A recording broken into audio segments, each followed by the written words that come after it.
All right, and we're live. So today we've got a great guest. It's Asif Khan from Remax in Markham Unionville area. So why don't you take a quick second and tell us a bit about yourself and why you're here?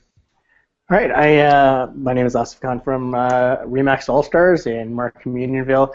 I've had a huge change in my business since I started working with the community, and what that entails is sponsoring different events, basically being a part of the community that supports my business. So it's more of a giving back, and that's what we're here to talk about tonight and give you a few pointers on that. Perfect. So for the listeners, how long have you been in the business then? This is my 8th year in the business, and with Remax All Stars for the entire 8 years. Okay. So what were you doing prior to real estate then, if you don't mind? I was with Japan Camera. I was in charge of franchising their corporate stores and sales training. Okay. And so made the transition into real estate from there in order to sell commercial real estate and businesses. Okay. And just loved the residential aspect of it. So what brought you to real estate from the very beginning then? I think I used to own restaurants before, and I used to franchise them and also do the leasing and everything. And so commercial real estate actually was the business that I wanted to get into. Right. So when I first started in real estate, that's what I wanted to do. I started adding residential slowly, and now it's become about 70% of my business. Okay. So how long did it take to transition into that, the heavy real estate or the heavy residential side of things? It took me about 8 months to transition from the commercial side to the residential side, and I still do commercial real estate, but it was probably about 60 or 70% of my business when I first started, and now it's 70 to 80% of my business now. Okay, so now you and I met, we did a panel at ReBar in Mississauga last year. The topic was community and giving back to your community to grow your business, and that's kind of how we met, and that's why you're on the show. So for you, why don't you tell the listeners kind of what you do on a day-to-day or a weekly basis for the community and what that does for your business? I think the main part of giving back to the community is I sponsor 3 local hockey teams, and I coach 2 of them. And so Okay. I am with, I'm at the arenas, I'm on the bench, I'm on the ice with all the families that we do coach, and I'm very active in the community, not only in the arenas, but sponsoring different events, giving back to kids. I think most of my focus is based on giving back to the kids, whether it be school or hockey or any events that we can contribute and make things better through the library or anything like that. So I think that's my focus, and that's what got me into the community part of it, to give back, was just being there for the kids. Okay. So you have your own kids, obviously, and that's the reason why you get involved. So how many kids do you have first? I have 3, 13, 10, and 8. Okay. And all 3 play hockey, and so that's why I'm on the parent council at the school. So I'm involved in that. I can communicate different events at the school, and also where the schools are going, how the schools rank to clients, as well as to different community members when I'm out on the streets. And it makes a big difference when you're involved in the community that you're working in, and you can actually provide information to the people that are out there. You almost become like a resource center for them. Right. So I'll get parents walking up to my door and asking me questions about what's happening at the school, or what's happening with this arena or the new community center. You just become that community resource for them. So were you that involved prior to the real estate business, or did you kind of get involved as your business grew and you got more involved, or is that something you've always been involved with? I've always, I've always been interested in it, and I haven't been as involved. I would participate in different meetings and whatnot, but to be actively involved on the parent council and to be coaching, I think once my kids started school and once they started playing hockey, that's when I took more of a personal interest in it. And I believe that in anything that you do, whether it be community events or corporate events, if it's something that's close to your heart, you're going to do a much better job, and the people are going to read into that, and they're going to notice that you actually care about being there. Yeah. Now, that panel that we were a part of, it got into a pretty heated debate because a lot of people had said that you should be advertising yourself, branding yourself, and just talking about real estate all the time. And you and I and a number of the people there were saying that it's more important to give first, and then you're going to get from it, and not be promoting your business. It's promoting the giving and for the giving for the cause that you care about, and then you're going to get business out of it. Yeah, and I think people read into that. I mean, the perception of a realtor out in the public forums and everything is that we're just interested in the money. But once you show them, you're actually not there to advertise your business. You're there because you're making it easier for more kids to play hockey, or you're there so that you can make a better library or help buy the school computers.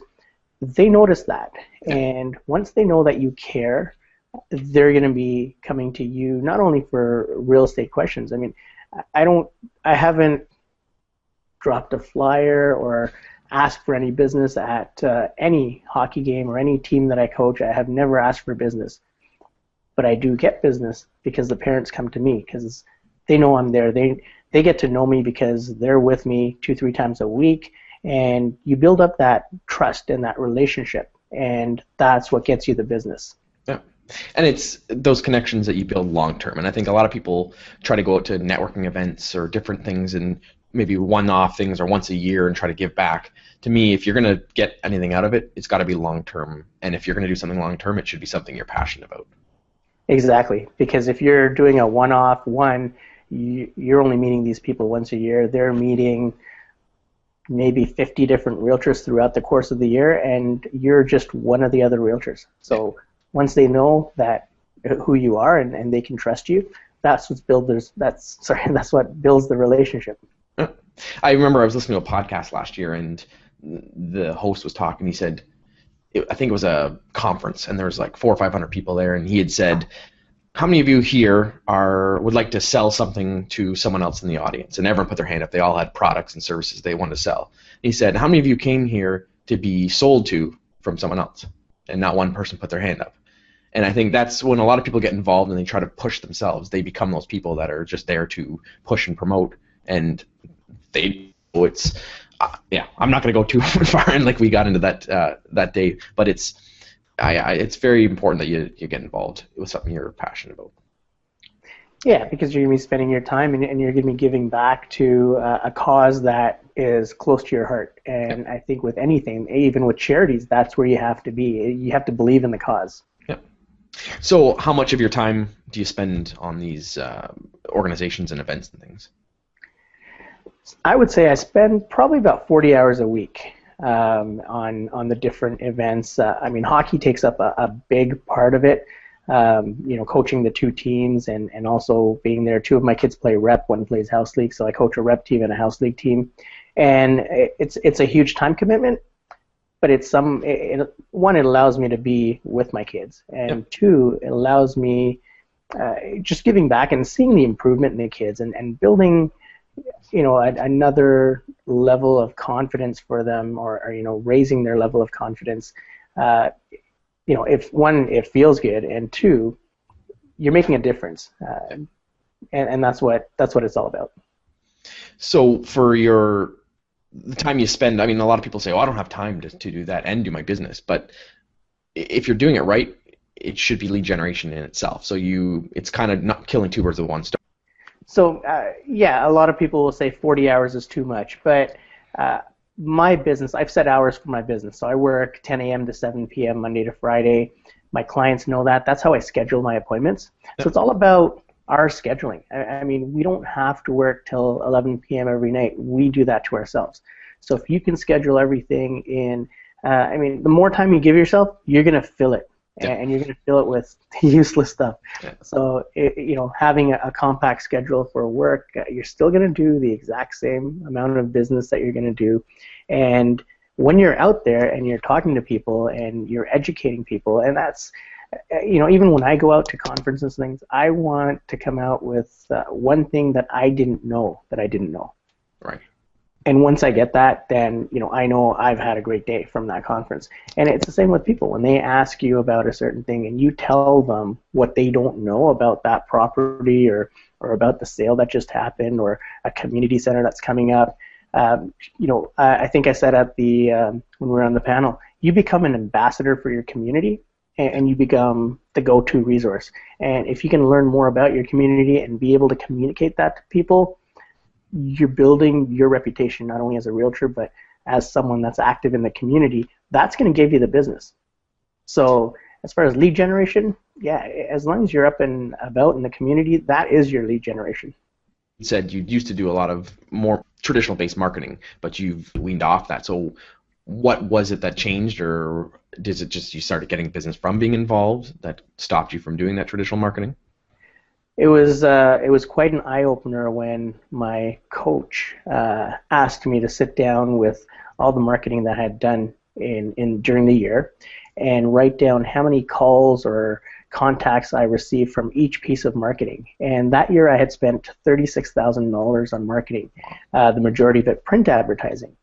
And we noticed that we had hardly received any calls. And that was when I made a decision to say, who am I advertising this for? Because the only people that are commenting on it are my parents or people that I know.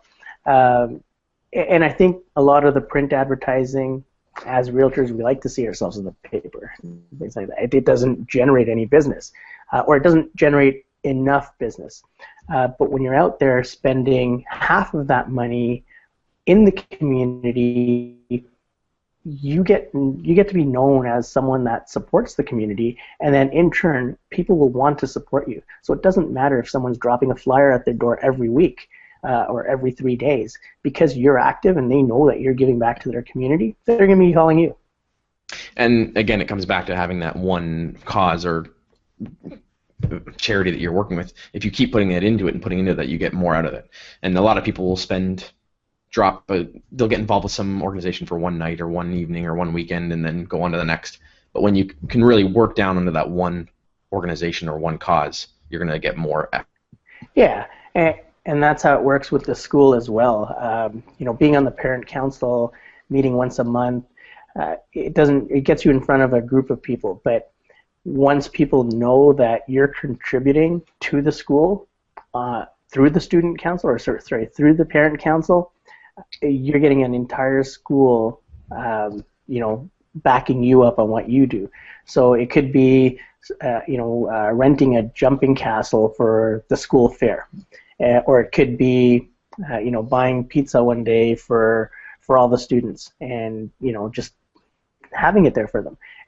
It doesn't have to be. You don't have to spend thousands of dollars. You just have to show that you want to be a part of the community and you want to give back, because let's face it, the money that I give back, it's money that I get from the community from selling houses. So I'm just giving back a part of what I'm making. So of those 40 hours, you said most of it's hockey. Other than the coaching and being involved, how much of it is just talking with people and making those connections and talking about real estate? I don't like to mix real estate with the actual, community involvement. Okay. Conversations do come up, but I wouldn't say that there's a certain. If I'm standing with a few families, someone is going to say, "Hey, my neighbor just sold their house, and what do you know about this street? Because I want to move to this street. And what do you know about Stouffville? Because we want to move up to Stouffville." So you do get those conversations, but that's during the course of being there with them. Right. And it's just knowing your material. Like every morning, I will go through all the new listings and everything, so that in the evening when I'm out there and someone asks me a question, oh yeah, how much is this house on this street? And I'll know it because I have done my homework on it. So then they know that you're pretty active, and they know to come to you for that. So for the listeners, I want people to know, like, you are doing a lot of business. You're not just doing 5-10 deals a year. So what can you share kind of your numbers so people have an idea? So if they are thinking about getting involved in the community and worried that it's going to affect their business, can you share kind of what you're at? Over the last 3 years, we've averaged about $500,000 in gross commission closed, and about between 65 and 70 transactions.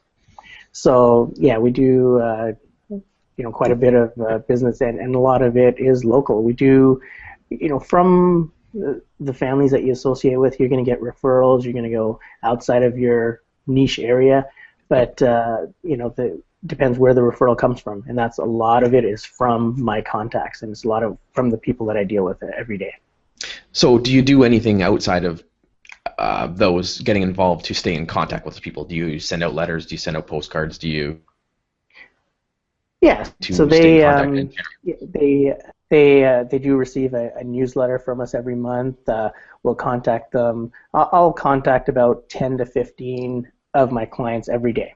Okay. And it's non-related conversation to real estate, but eventually I try to keep it to about 3 to 5 minutes per call, and it does. There are a couple of real estate questions tossed out, but I won't initiate the real estate part. People will talk to you because if they know that you're the expert, they're gonna give you a call or they're gonna ask you about stuff. But it's just a general, hey, how are you doing conversation. So phone calls every day, a newsletter is monthly, and then emails once in a while, because once you know what they're interested in and you come across an article on, say, they're interested in their kids playing soccer and soccer registration is coming up, then you call them up and say, hey, you know what, soccer registration is coming up. I just saw a flyer at the arena. So they know you're looking out for their interest, and it just builds it that way. It's not a canned email that just goes into every people. I mean, the canned emails are the newsletters or exact contact, but the personal touches is what's going to get you the trust. Okay. So how much of your business comes from those contacts and that kind of stuff then? 87%. So you know your numbers. So then the other 13%, where is that coming from then? So the other 13% I would attribute to sign calls, various ads, walk-ups. Now, just to clarify, a lot of people will say if you're doing 87% from your contact list, you're not meeting any people. But in order to put that into perspective, once I meet someone and put them into my contact list, I could have met them once. Now they're part of my contact list. I'm contacting them every day. So, I could have met them door knocking, or I could have met them at a hockey event or at a hockey tournament. And so I'm adding them to my contact list. So, by the time you actually do business with the person you've met, it could be a year later or 2 years later. But the actual source is my contact list, although it could have been added to my contact list in different ways. So you're obviously diligent with updating that, keeping that up to date, adding more people to it. How often are you adding people to your database then? Every day. Okay. I'm adding people to my database every day, and there's even if it's one person, I mean there'll be days when you don't add anyone. But I think the key in our business is it is a contact sport. You got to get out there and make contacts. So what is the deciding factor when you talk to them, and how do they actually make it onto your list? Do you have to qualify them, or do they have to talk about real estate, or is it just if you know them, you get their information, they go into it? Yeah, you get to know them. Here's a tip for everyone. What I'll do is once I find out who they are, usually it's, what street do you live on? Because most of my business is in the Markham, and I know all the Markham streets. So I'll say, what street do you live on? They'll tell me, and what I'll do is as soon as I get back, I'll enter in my own prospect match. So I have all the Markham streets all in my prospect match, and every day I'll get an email every night from the MLS system telling me which houses were listed or sold on that street. So I know they live on this street. I can give them a call and say, hey, your neighbor just listed their house. This is the price. Let me know if you want to take a look, or if you know anyone that wants to take a look at it.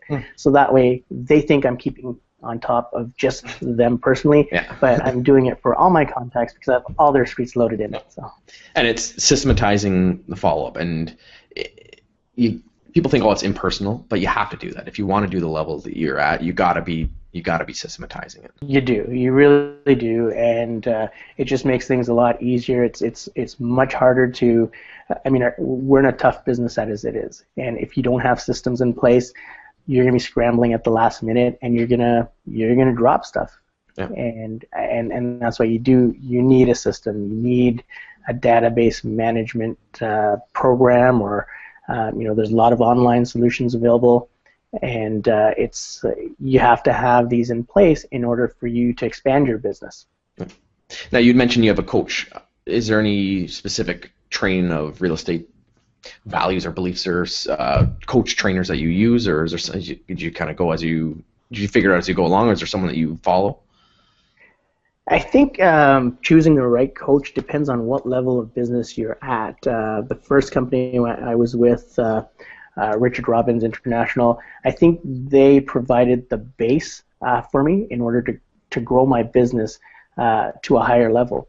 After that, I went into the Buffini system because I wanted to work on just my contact management and my follow-up with the current clients. Yeah. And from that, you get to the next level where you want to implement new technology and cutting-edge tools into your business in order to grow exponentially.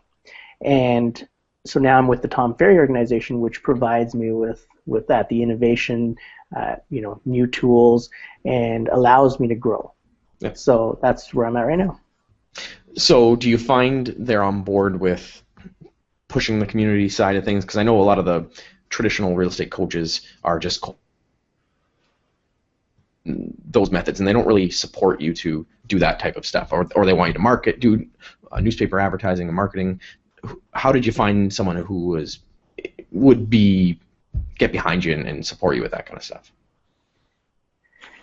I'm very that's what you say, anti-traditional. I like to create new things and just be out there. And I think when I met Tom Ferry, I knew that he was different, yeah. And I knew that his techniques that he was teaching, or even the tools or the speakers that he was bringing in, I had never seen anything like that with the other coaching companies before. Right. And that puts you over the edge. It gives you an edge on your competitors. And if you have something that you can offer the client, or if you have a way to communicate with them better. I mean, a lot of our communication with our clients and our friends is through social media. Yeah. And Facebook, Twitter, we're very active on it. I have a virtual assistant that does a lot of it, so it appears that all I do is coach hockey and play on Facebook. but there's again, it comes down to systems and how you're handling the communication, and that allows you to grow. What do you say to the naysayers, or the people who don't believe in that? Like, I know we've got a large office, we've got a lot of agents, and there's a lot of agents who say, oh, you can't be doing community stuff, you can't be getting involved with online stuff, you should be door knocking, cold calling, open houses, or do you even care? I mean, I get that a lot because I attend probably every conference or convention that's out there, and I always get, how do you have time for all these? My referral business from other agents has really started to grow. So a lot of the other 13% that we were talking about is now referral business, and these, again, that's making new contacts, and you have to be out there. You can't be in your office, cold calling and expect to exponentially grow your business. Yeah, you might grow up by a deal here, a deal there, but what you want to be doing is adding extra income streams, and that's how you have to kind of look at this to say, yeah, you know what, the traditional way is great, you can make a living, but if you want to make it a great business, you're going to have to step outside of the box. Yep. And that's the way I look at it, and there's going to be the traditional agents, or they're not going to buy into that, and you can't force them to buy into it. But they're going to come to you later on, same ones that say, why do you do this? They come to you later on and say, okay, well, how did you grow your business? Because they don't understand the bridge that you took. So on the consumer side of it, do you get objections from them saying, like, oh, I don't see it in the paper, I don't see you doing this typical type of advertising, that kind of stuff, or do they just, because they know you, they know what you do and they know what you're about? And you'll get a lot of the hey, are you going to put my house in the newspaper? And I'll just say, no, I'm not. And they'll say, why? I said, because if I put your house in the paper, it's basically just to advertise that, hey, I have a new listing. I'm going to spend the money on your property, so I'm going to get you a virtual tour. I'm going to have a text-in system so that people can they can text in and see pictures of your property. I'm going to have your property all over the internet because everyone is now searching on their phones. No one's picking up a newspaper. They're even reading newspapers online. So it doesn't make any sense for me to waste money by putting your house in the newspaper. And they'll say, okay, well, this other agent said that they'll put my house in the newspaper. So if the newspaper part of it is important to you, then you should use that other agent. But if getting your house sold for top dollar is important, then let's do this. Yeah. Okay. So obviously you're passionate about what you do, and you've found something that's important to you. But what would you say is a good piece of advice, a golden nugget for anyone who's maybe considering getting into the community and that wants to make this as part of the business, or that already is involved and wants to take it further or get more business out of it? It's to find the golden nugget would be, make sure whatever you choose to do within your community is something that you love. If I was to coach soccer, I would be terrible at it. I would not want to go every week. Hockey is my passion. So, if I could have an office at the arena, that's where my office would be. That could be the next step. That's right. So, you have to do something that you're passionate about because you need to care. And it goes back to what I said at the beginning. Once people know that you care, it's a totally different ballgame. Okay. So if people have something they want to get involved in, how much time would you say would be good for them to start putting into it? If they're just getting their feet wet, is it something they should jump right into or just kind of start dabbling in? I'll give you a couple of examples. When I started coaching hockey, I started coaching house league hockey. So I was putting in about 2 or 3 hours a week. Okay. And then with school council, it's about an hour and a half every month. So, you kind of grow it according to how much time you have. And at that time, I would be working 7 days, 18-hour days.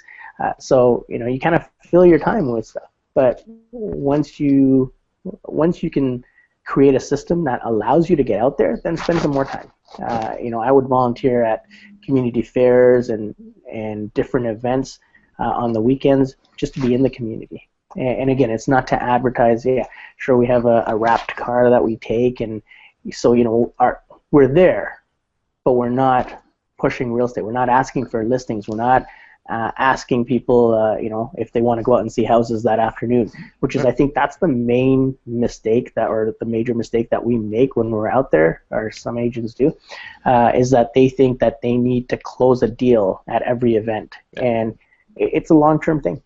Yeah. Okay, perfect. So we really appreciate you being on the show. So for the listeners, if they want to check out what you're doing or get a hold of you, what's the best way to do that then? Best way is you can add me on Facebook, follow me on Twitter at Remax Allstar, or just give me a call. 416-985-5426 is my cell. And if you have any questions or need some help getting started in the community, just ask. As long as it's not your community.